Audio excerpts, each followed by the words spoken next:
And as if this wasn't bad enough, Trump's budget proposal also calls for deep cuts to food assistance like SNAP and WIC. These are programs that help mothers and young children afford fruits and vegetables. So with all these cuts, what is Trump increasing the budget for? One word: war. As he proposes to cut $73 billion for housing, food, education, and health. He's asking for $1.5 trillion for the Pentagon, a record-shattering amount that demonstrates just how detached Trump is from our constituents' needs and priorities. Representative Chuy Garcia just stood on the House floor and reduced Trump's entire 2027 budget to a single word. He named what this administration has been building toward for months, out loud on the record, with the numbers to back it up. And the numbers are damning. While 17 million Americans are set to lose healthcare coverage, while housing programs are being wiped off the books, while families in Garcia's own district are still displaced from flooding with nowhere to turn, the White House is asking Congress for $1.5 trillion for the Pentagon. Garcia did not let that contradiction slide. You need to hear exactly how he laid it out. Speaker's announced policy of... The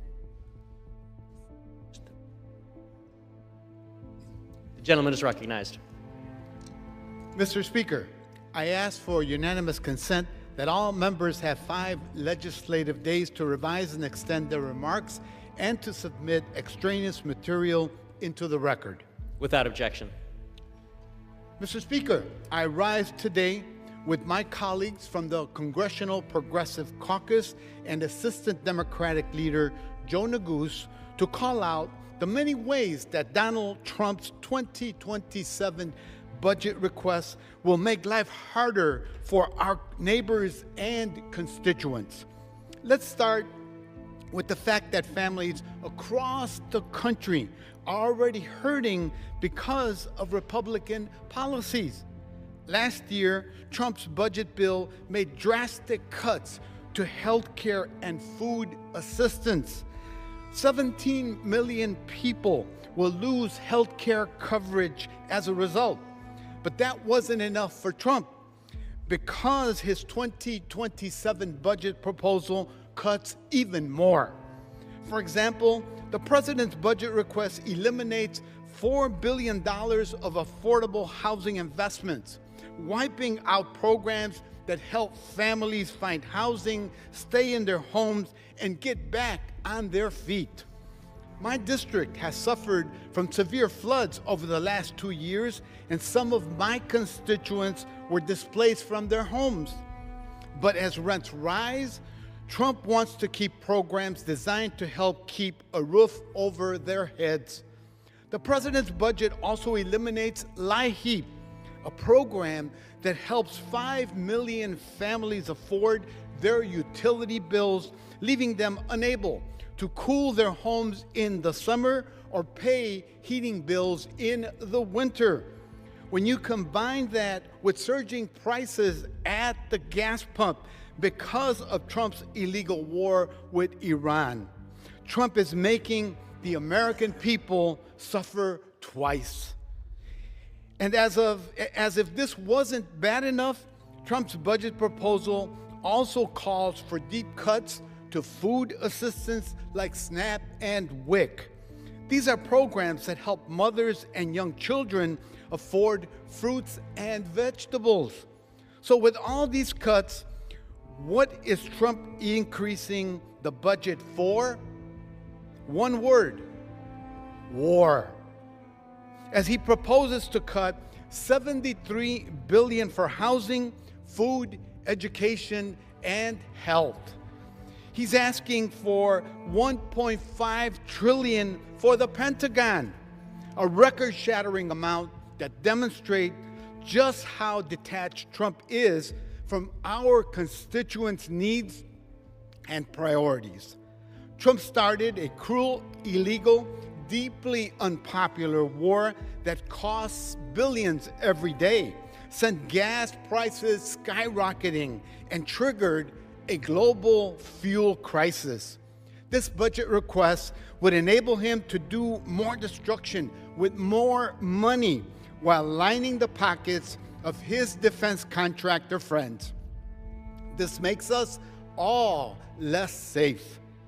Just last week, Trump said, quote, "It's not possible," unquote, to help Americans afford health care or child care because, quote, "we're fighting wars," unquote.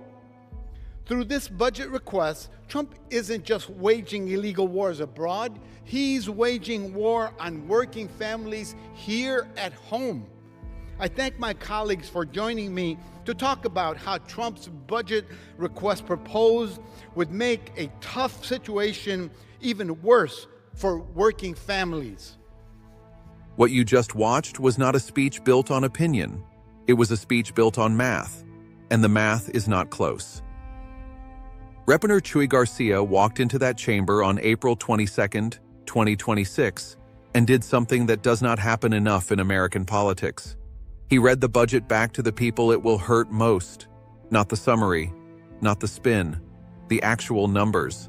A 42% increase in Pentagon spending, $1.5 trillion for the Department of Defense. The single largest defense budget request in modern American history, outside of a ground war. And sitting directly across from that number, on the other side of the ledger, are cuts of $73 billion from housing, food assistance, education, and health care. 17 million people losing coverage. $4 billion in affordable housing investments eliminated. 5 million families losing help paying their utility bills through the Low-Income Home Energy Assistance Program. Mothers and young children losing access to food through WIC and SNAP. Garcia's district in Illinois is not an abstraction here. He mentioned it directly. His constituents were displaced by flooding. Their homes are gone. Rents have climbed. And the administration's answer to that is to eliminate the very programs designed to help people in exactly that situation get back on their feet. That is not a policy disagreement. That is a choice. A deliberate, documented, line-item choice made in writing and submitted to Congress. The most important thing Garcia did in that speech was not the one-word moment, though that will be the clip people share. It was what came right after it. He quoted Trump directly. The President of the United States said on April 1, 2026, that it is, quote, "not possible," unquote, to help Americans afford health care or child care because, quote, "we are fighting wars," unquote. That is not Garcia's framing. That is Trump's own words, in his own voice, used to explain to the American people why their needs come second. The president said it. Garcia simply made sure it was on the record in a way that could not be buried. Here is what this means going forward. The FY 2027 budget is a request, not a law yet. It has to move through the appropriations process. But the direction it signals is unmistakable.